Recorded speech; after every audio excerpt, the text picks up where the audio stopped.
अब प्रसंग चल रहा है कि हम जिन भगवानों की भक्ति करना चाहते थे और जिनको हम सुखी मानते थे उनकी ये हालत है, और जिन मंदिरों में हम जाकर पूजा करते थे वो स्थान क्या था। अब तत्व ज्ञान की इस रोशनी से अब हमें ज्ञान हुआ। अब जैसे कोई भी साधक है, क्योंकि ये आत्मा जब से भगवान से बिछड़ी है, कुछ ही समय के बाद इसको उसकी आवश्यकता महसूस होगी थी, और उसके बाद ये उसी दिन से प्रयत्नरत है, प्रयत्नशील है कि मुझे वो परमात्मा, वो सुख मिले जिसको मैं छोड़ के आई थी। तो यहाँ के इस झूठे सुख को इस काल ने आधार बता दिया।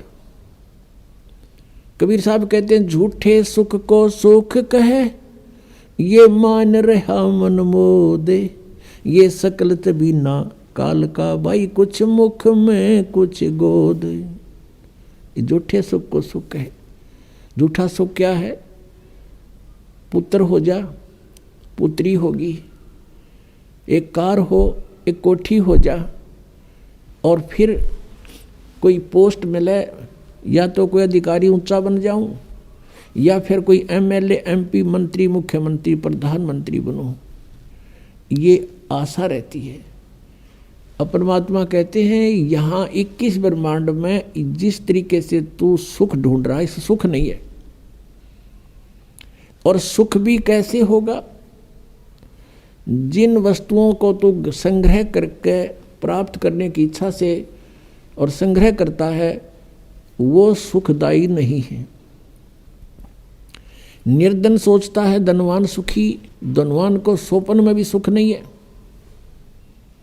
उसका बहुत बड़ा व्यवसाय होता है, पता नहीं कहाँ घाटा हो रहा है, कहीं लाभ हो रहा है, रात और दिन उसी चिंता में, टेंशन में वो सो जाता है, नींद भी नहीं आती है, फिर उठ जाता है। अब धनवान सोचता है ये राजा लोग सुखी होंगे, मंत्री, मुख्यमंत्री, प्रधानमंत्री, एमएलए, एमपी, इनको सोपन में भी सुख नहीं है। क्योंकि जो एमएलए या एमपी बनता है वो बहुत से व्यक्तियों का नुमाइंदा होता है, और कोई ना कोई उसकी बाँह पकड़ने रहे, चल मेरा काम कर। दिन में 100 आदमी जावेंगे तो 100 झूठ बोलनी पड़ेंगी उसने, वो इतना किस किस के काम करा देगा। और बैठा होगा घर, फोन पर कह देगा, कह दो बार जा रहा है, यानी टेंशन रहित नहीं हो सकता। यही स्थिति थी मंत्री और मुख्यमंत्री, प्रधानमंत्री की, जानो तो यहाँ जीव सुखी नहीं, और पिछले पुण्य का नाश कर रहे हैं अपने का ये। अब परमात्मा कहते हैं, अगम निगम को खोज ले, बुद्धि विवेक विचारे, उदय अस्त का राज मिले तो बिन नाम बेगारे। ओए होए, तुम तो कह मेले एमपी सरपंच बन गए, सब का पीटन लग गए। कहते हैं उदय अस्त का राज तुम्हें दे दे, और यदि ये भक्ति तुम्हारे पास नहीं है तो तुम बेगार कर रहे हो। बेगार, बेगार की परिभाषा बताते हैं। एक समय एक टेम्पू वाला प्रतिदिन सवारी लेने आता था, वो एक दिन नहीं आया। अगले दिन उसके साथियों ने पूछा कि दूसरे जो टेम्पू वाले थे कि कल नहीं आया, क्या कारण था, कुशल तो है? उसने बताया कल मैं बेगार में फंस गया था। आज से 40 वर्ष पहले की बात है। उस समय क्या होता था, पुलिस वालों के पास कन्वेंस नहीं होते थे थानों में, और वो किसी ऐसे ही ट्रैफिक में से किसी की कोई जीप पकड़ दी, या कोई बड़ा 3 व्हीलर था वो पकड़ लिया, उसको ले गए कहीं रेड लगाने के लिए, मुर्जिम पकड़ने के लिए, या कहीं उन्होंने छापा मारना होता है, रेड डालनी होती है, वहाँ ले गए। तो उस दिन क्या होता है, उसको 4 बजे उठा लिया सुबह, और ले गए इधर के उधर, उधर के उधर, चलो वहाँ चलो वहाँ। और वो तेल भी अपने पल्ले से डाल रहा है, खाना भी अपने पल्ले से खा रहा है, और 1 मिनट की फुर्सत नहीं, सारा दिन इधर चल उधर चल। रात के 12 बजे छोड़ा तो सुबह बता रहा था कल मैं बेगार में फंस गया, 200 रुपये का नाश हो गया। उस समय 200 रुपये आज के 20,000 रुपये। समझ लो कि 20,000 रुपये घर तक खर्च कराया और 1 मिनट की फुर्सत नहीं, चलो चलो रही, रेल बनी रही मेरी, और 200 रुपये भी अपने पल्ले से बर्बाद कर दिया, पूंजी भी नष्ट करी। इसको बेकार बोलते हैं, यानी इनकम हुई नहीं और खर्चा खूब, 1 मिनट चैन नहीं, समय नहीं, कहीं भी रेस्ट नहीं। तो ऐसे ये उदय अस्त का राज भी किसी को मिल जाए पूरी पृथ्वी का, वो राजा भी ऐसे बेगार कर रहा है, क्योंकि वो अपनी पिछली पूंजी को बर्बाद कर रहा है और चैन 1 मिनट की नहीं उसने। पुण्यात्मा, हम सुख की परिभाषा ही भूल चुके हैं। एक व्यक्ति के 3 बेटे थे, एक की मृत्यु होगी। अब वो रोए बेचारा, उसको सांत्वना देने के लिए आए। उनमें से एक व्यक्ति ऐसा भी था जिसका एक का पुत्र था और उसकी मृत्यु भी 3 वर्ष पहले, 4 वर्ष पहले हो चुकी थी।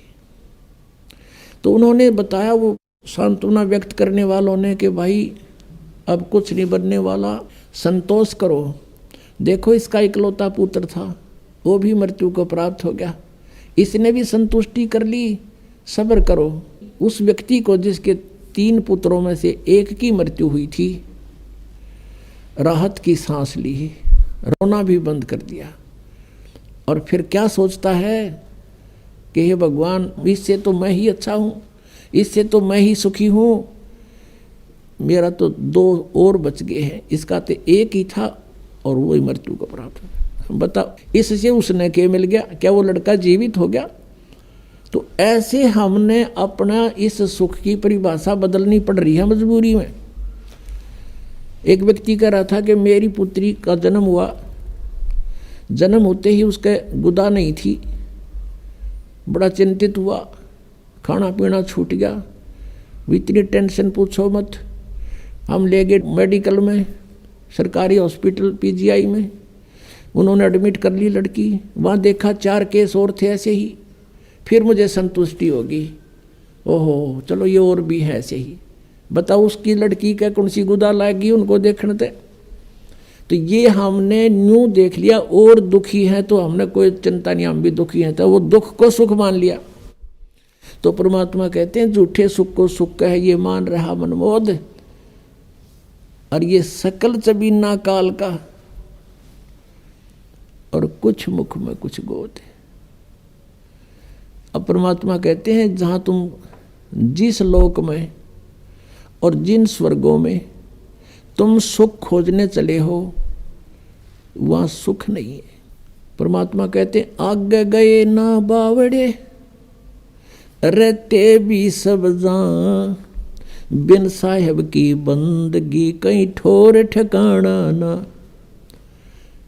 कि जो पहले चले गए तुम्हारे यहाँ से, उन्होंने तो आके तुम्हें कुछ बताया ना, हमारी के बिरान मैटी हुई, और बाकी बच रही है भी ऐसे ही चले जाएंगे। बिन साहेब की बंदगी भक्ति की तो ठोर ठिकाना ना।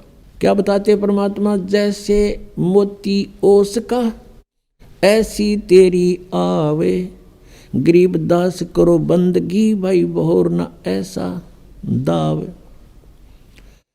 अब जैसे आप जी का मनुष्य जीवन है, मनुष्य जीवन में किसी ने पुण्य भक्ति की, पुण्य के साथ यहाँ पाप भी साथ डिपॉजिट होते हैं, पुण्य कम बनते हैं, पाप ज़्यादा बनते हैं। ये ऐसे अक्षेत्र में आप रह रहे हो। जैसे आप जी यहाँ ऐसा स्थान है, जैसे एक कोई फील्ड होता है, खेत है, और उसमें कुछ भी ना जो है, ना उसकी गुडाई करो, ना उसको संवारो, उसमें अपने आप घास फूस अड़ंगा कुबाड़ इतना उग जाएगा दिखे नहीं धरती, और उसमें हमने खाने योग्य अपना अन्न प्राप्त करने के लिए, कनक बीजने के लिए, उसमें कितनी मेहनत करनी पड़ा है। पहले तो अड़ंगा काटना, फिर उसको हल या ट्रैक्टर से गुड़ाई करनी, जो उसको बाना, और फिर उसमें खर्चा लग गया, मेहनत और परिश्रम लग गया, और फिर उसमें खाद बीज डाला, वो भी पैसे से, खाद डाला वो भी बोल, फिर सिंचाई करी उसका भी टैक्स, यानी इतना कुछ खर्चा करके जब वो 2 दाने प्राप्त हुए, और वो घास आप पर जाम गया, उसमें डंगा जिसकी कति आवश्यकता नहीं थी। तो ये ऐसा क्षेत्र है जहाँ हम रह रहे हैं। परमात्मा कहते हैं पृथ्वी ऊपर पग जो धारे और करोड़ जीव एक दिन में मारे। हरी भांति पृथ्वी के रंगा, अंत कोट जीव उड़े पतंगा। जो चौका तुम देवो नेता, सत्य ब्राह्मण की है हत्या। ब्राह्मण सेंस हत्या जो हुई, जल स्नान कर तो सोई। खान पान में दमन प्राणी, और कैसे पाओ तुम मोक्ष निशानी। कि एक तरफ तुम पुण्य कर रहे हो, इसके पैरेलल आपके पाप भी हो रहे हैं, और आप जी को दोनों का ही भोग प्राप्त होगा। आपके पुण्य अलग से लिखे जाते हैं और पाप अलग से लिखे जाते हैं। आप पुण्य के आधार से स्वर्ग गए तो यहाँ थोड़ा कंसेप्ट क्लियर करना पड़ेगा कि जैसे आप जी एक पूर्ण परमात्मा परम अक्षर ब्रह्म को छोड़ के अन्य किसी को इष्ट बनाकर किसी भी प्रभु की, देव की पूजा करते हो, भगवान की, पुरुष की, जैसे सरपुरुष और अक्षर पुरुष। गीता जी अध्याय नंबर 15 के श्लोक 16-17 में 3 पुरुष बताए हैं कि सरपुरुष, एक अक्षर पुरुष, एक परम अक्षर पुरुष। उत्तम पुरुष तो अन्य वो परम अक्षर पुरुष है, परम अक्षर ब्रह्म है। गीता जी अध्याय नंबर 8 के श्लोक नंबर 3 में जिसके विषय में कहा गया कि वो परम अक्षर ब्रह्म है। अर्जुन ने जब गीता जी अध्याय नंबर 8 के श्लोक नंबर 1 में प्रश्न किया था, उसका उत्तर 8 के 3 में दिया। तो ये 3 पुरुष हैं, सरपुरुष भी नाशवान, अक्षर पुरुष भी नाशवान, केवल परम अक्षर पुरुष, परम अक्षर ब्रह्म, ये अविनाशी परमात्मा है।